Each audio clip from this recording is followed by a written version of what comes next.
I was scrolling the other night and saw the headlines.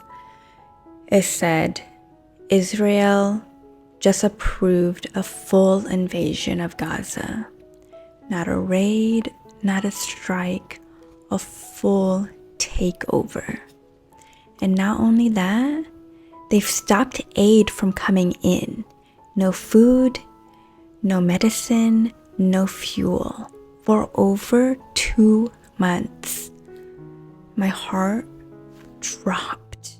And then my anger. I got angry. My anger rose. Because while families are being bombed and starved, we're paying for it. And if you're new here, my name's Wahidah. I'm your investing coach. And today we're going to talk about something that has global impact and is affecting your dollars today. This year, the number one reason for child death in the world is Israel. Why is that our reality? What if I told you it's not just a humanitarian crisis, it's draining us financially?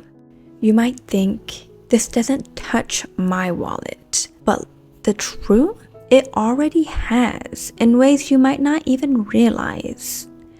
Israel has over $310 billion in US aid since its founding. That's more than any other country. Today, almost all of that aid goes to military. So, in 2003, the US signed a deal to give Israel about $4 billion every single year until 2008. But since the genocide began in October 2023, the number has shot up.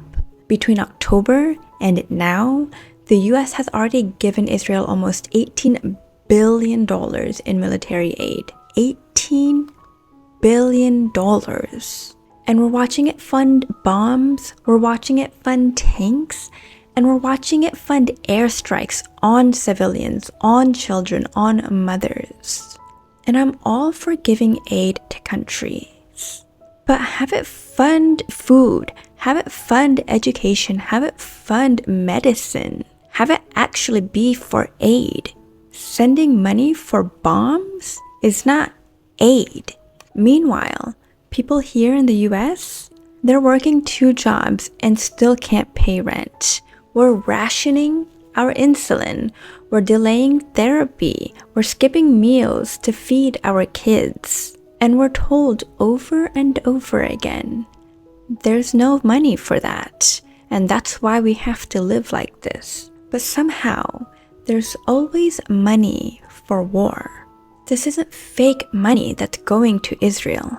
It's real tax dollars, money that could have stayed in the US. And experts have said a one-time investment of just $25 billion could end hunger in America.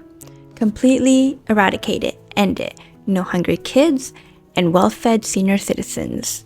I am willing to pay for that. Yes, take my taxpayer money to pay for that. When people say we can't afford food programs or health care, I want you to remember, they're finding the money. They're not spending our tax dollars on us.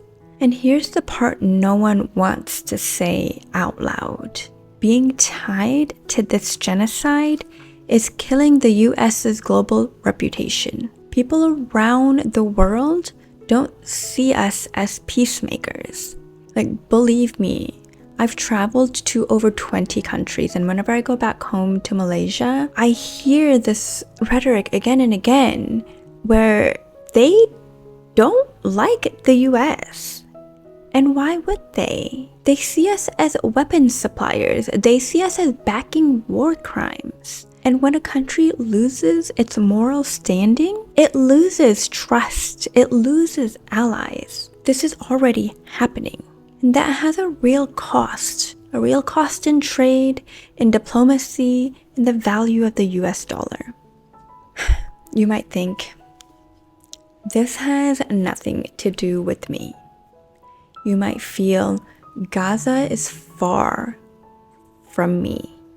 But I promise you, this is connected, because every dollar we send overseas to fund a war is a dollar we're not investing in us, in our future, in our safety, in our kids' education, in our health care, in our actual abilities to be peacemakers. And if we don't speak up now, the people in charge, starting with the Trump administration, they're going to think we're okay with it. They'll keep stealing from our pockets to fund destruction, and we'll keep paying for it, not with just our money, but with our humanity. This isn't just about Gaza.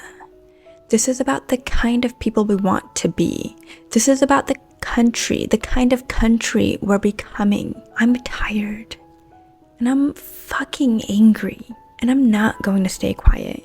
You don't have to know every fact. You don't have to be perfect. But if your heart is telling you something's wrong, I feel it too. You're not alone.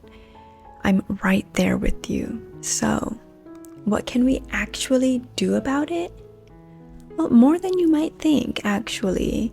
And it's already making a difference. As a call to action, keep boycotting companies that support the genocide. The targeted companies, the ones on the BDS list, we're already seeing it work. It's working.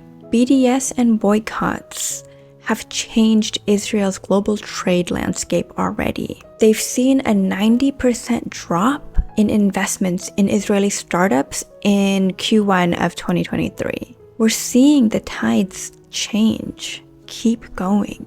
The main companies to boycott are companies like these here. So we've got Chevron, Intel, Dell, Siemens, Hewlett-Packard, Carrefour, AXA, Reeboks, Disney Plus, SodaStream, Remax, and all the Israeli produce and other products in your supermarket today.